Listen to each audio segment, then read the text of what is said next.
everyone. Welcome to ABC Interactive English. I'm Mike. And I'm Sam. And it is the shirt collar part 2 today, guys.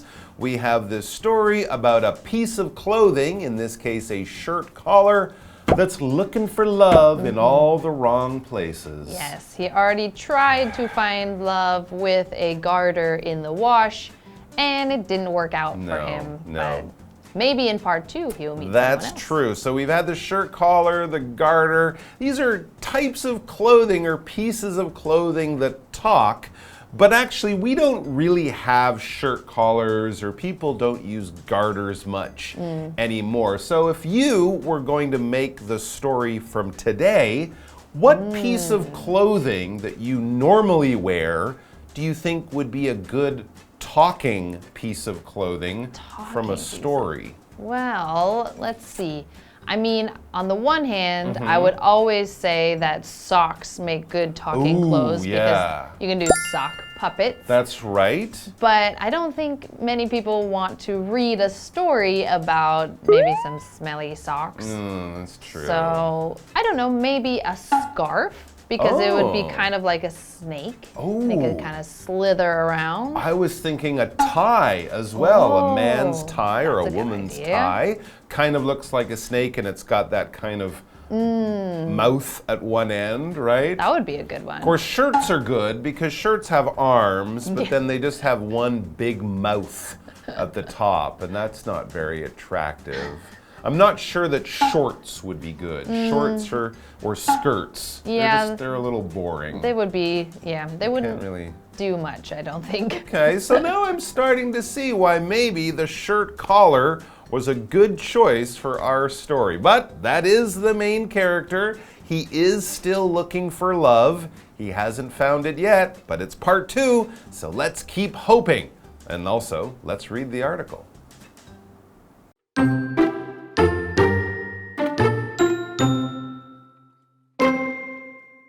Next, the collar met a hot iron. He told her she made him feel warm all over. She called him an old rag and moved over him like a steam train.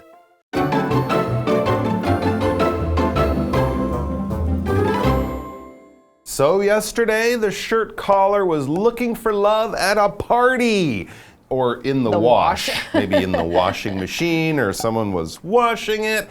The collar talked to a garter, a beautiful, slender garter, but she was like, "Nuh-uh, I ain't interested, Mr. Collar. You can keep on walking." And then the party ended, or he was taken out of the wash. So what happened next? So now we are looking at part 2, and we read, next, the collar met a hot iron. A hot iron? Yes. Ow. He told her she made him feel warm all over. So he kind of sees this iron and he decides he's gonna try a pickup line. He's gonna say, "Hey, you make me feel warm all over." If you feel warm all over, you might have good feelings. If you feel love from someone, that can make you feel warm all over. Yes. Or it could just be something really hot. Yes. And so this iron, if she's happy about it, might feel, oh, so sweet. And if she's not, she might roll her eyes that he said that. But we have to first know, what is an iron? So an iron is a noun, and that is the thing that you use to get the wrinkles out of your clothes. So it's usually kind of a this shape where it's pointed kind of at the top. Round triangle. Yeah, like sort of, round at the bottom and then kind of pointy at the top. And you put water in it and it heats up the water and then it puts out some steam, and you use that to press on your shirt, usually on an ironing board, and that will make your clothes flat. And so you can take all the wrinkles out after you have washed them. And of course, to do this job, the iron has to be hot. So that's why when the collar says, "You make me feel warm all over," he feels loving warm, but he also feels hot warm because it's an iron. But the iron, she's heard that old line many times before. She, the iron, she called him an old rag and moved over him like a steam train. All right, so there you go. She said, you're an old rag. In other words, you're an old guy and I'm not interested in you. And she moved over him like a steam train. It is an iron, but it can also mean she kind of knocked him down and left him lying there. She has, again, like the garter, no time for this old collar, or as she called him, an old rag. And I guess if you're a piece of clothing, being called a rag could be an insult because a rag is a piece of cloth that is so old and so dirty, you really only use it to clean very dirty things. Yes. If you're working on a car, your hands will get all oily and covered in dirt, and before you even wash them with water or soap, you might get an old t-shirt or an old towel that clearly looks very dirty, and then you'll just wipe the oil right onto that rag. It's a very dirty piece of cloth or fabric you use only to clean very dirty things. Yes, so it's a little worse than the slender garter who just said, I don't want to talk to you. This iron says, I don't want to talk to you, and calls him a mean name. So this poor caller is not feeling too good, I would imagine. No. And we also heard in this part that she rolled over him like a steam train. So steam is a noun, and that is the water vapor that comes into the air. So when you heat up water really, really, really hot, it turns to something that you can kind of see, and it's steamy and you can feel it, and that's called steam. And so obviously we have trains that are powered by gas and electric and all these different things, and we have steam trains that are pumping this water and using that, and then the steam comes out, and sometimes we call them steam engines as well. And so in this case, the iron is being called a steam train because it has water in it, it's heating up, and it puts out steam to iron the clothes. So kind of the same thing. There you go. And it ran over the collar, or at least over the collar's heart, like a real train would run over a person without even slowing down. So still no love for the old collar. Let's take a break. Maybe he'll be lucky in the next part.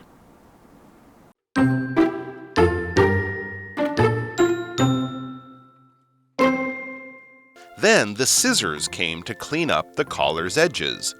He thought she would make a fine dancer with her long legs.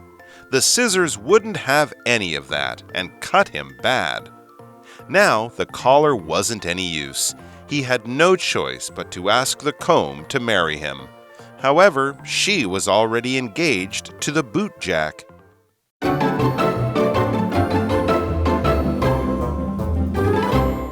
Okay, welcome back. So we are just after our break, and we are going to see, is there anybody who is going to love this collar? Because so far he talked to a garter and he talked to an iron, and both were not interested. So he's still going to try to find someone to marry. So we're going to have to see who's next. That's right. Well, let's see what happens next. It says, then the scissors came to clean up the collar's edges. So the collar is sort of going through the laundry, the cleaning process. He's been washed, he's been ironed, and our next character are the scissors, and the scissors are there to clean up the collar's edges. Now remember, this is a collar, and whenever something ends or has a part that joins another part, we can often call that an edge. The table will end at the edge of the table. If you push your glass to the edge of the table and then push it a little more, it will fall off the edge of the table and it will hit the ground. One of the things that doesn't have an edge is the earth. The earth is round, so it doesn't have an edge. But I guess if you went to Tailuga, Taroko Gorge, you could stand at the very top and look down. You would be standing at the edge of the gorge or something. It's basically where one surface or level ends and there's a drop off, or it just it doesn't continue, and that would be the edge. For my collar, it would be around here. And I guess since the collar's old, and sometimes with old clothes at the edge of your sleeves or at the bottom edge of your shirt, you might see little threads, little pieces of it. So you take your scissors and just sort of give it a little haircut. Yes. So it looks nicer. So that's what the scissors are doing. Yes, and so for our caller who is trying to meet people, I think he's probably going to try to talk to the scissors. Oh no. So let's see, how does that go for him? So it goes, he thought she would make a fine dancer with her long legs. The scissors wouldn't have any of that and cut him bad. Ooh. Ouch! Now, the collar wasn't any use. Oh no, the collar is badly damaged. Yes, so he saw the scissors, thought, wow, she has long legs, she's probably going to be a good dancer. I'm gonna try to talk to her and maybe we can go dancing. But the scissors were once again not interested. And unlike the garter who just left and the iron who called him a bad name, now the scissors cut him up. Wow, okay. And we can also, if someone cuts you, we could also mean they insult you or they say something rude or mean to you. True. Yes, although in this case it was physical because it says the collar is not of any use anymore. And so we have this word use, which is a noun. It is the noun form of the verb use. Now, the big thing to pay attention to in these two words is that when you go from a verb to a noun, we change how we say it. So we say we use something. The boy used the tool to fix the door versus use. This is not of any use anymore. So use, I used that. More of a Z sound. Yes, more like a Z, and then not of any use. That's the noun, more of an S sound. Yes, and so it is, again, the same meaning to use something, but when we use it as a noun, you would say it's not of any use, or that is of use to me, in that type of way to make it the noun. Okay, so it's not of any use, or the man can't use the collar anymore, to use it there as a verb. So the caller is running out of choices, and maybe he also now doesn't have a job. Since he is no use as a caller, he really needs to find a wife. He had no choice but to ask the comb to marry him. I guess the comb is not as pretty as the scissors or the garter or something. This sounds like it was his last choice. Okay, fine, I'll marry the comb. He doesn't really want to, but his luck is not getting any better. He thinks he'll marry the comb. However, she, the comb, she was already engaged to the bootjack.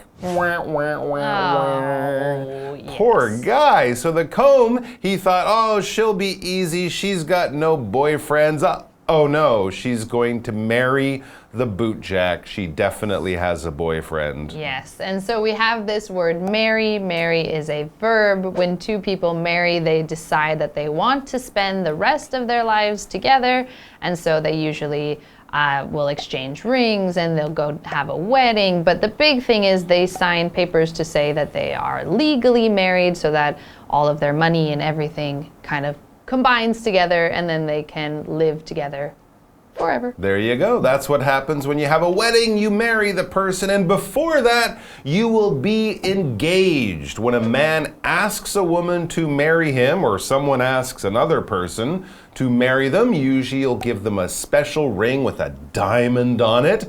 If you want to be traditional and fancy. You're not married yet. You haven't had the wedding. It might be a few months or even a few years before you marry, but that period when you're sort of promising to marry someone in the future, in that period, you can say you are engaged. And then after the wedding or whatever, you then will be married. So she is planning to marry the bootjack. Yes. The comb is not free. She's not looking for a boyfriend.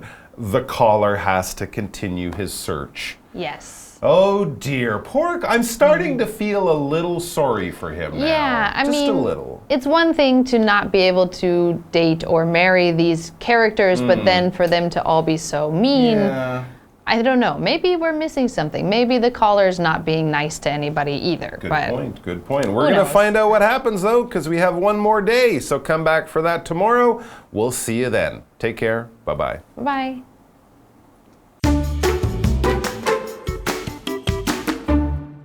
Next, the caller met a hot iron.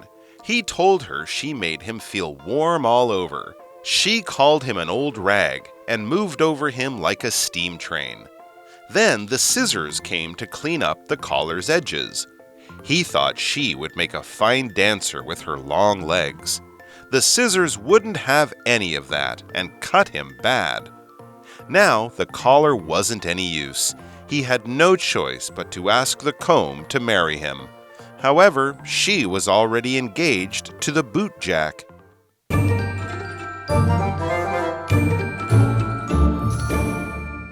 Hi, I'm Tina. 我们来看这一课的重点单字。第一个 iron 名词，熨斗。I need to buy a new iron. 我需要买一个新的熨斗。下一个单字 steam 名词，蒸汽，水蒸气。The shower room was full of steam. 淋浴间里充满了蒸汽。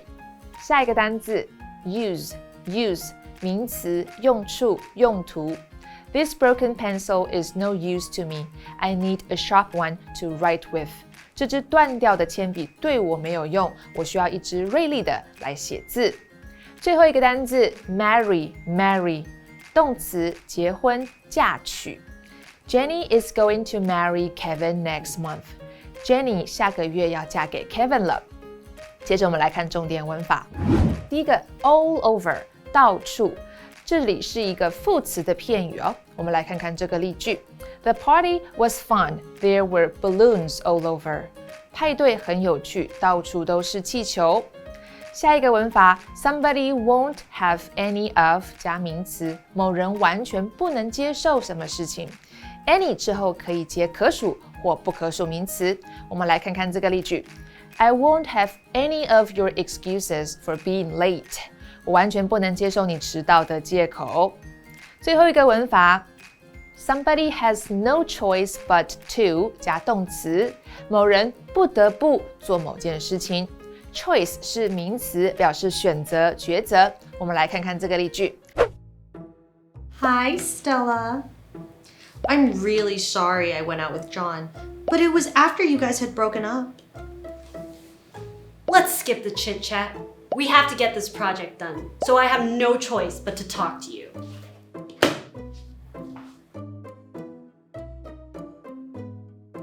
以上就是这一课的重点单词跟文法，我们下一课再见喽，拜拜。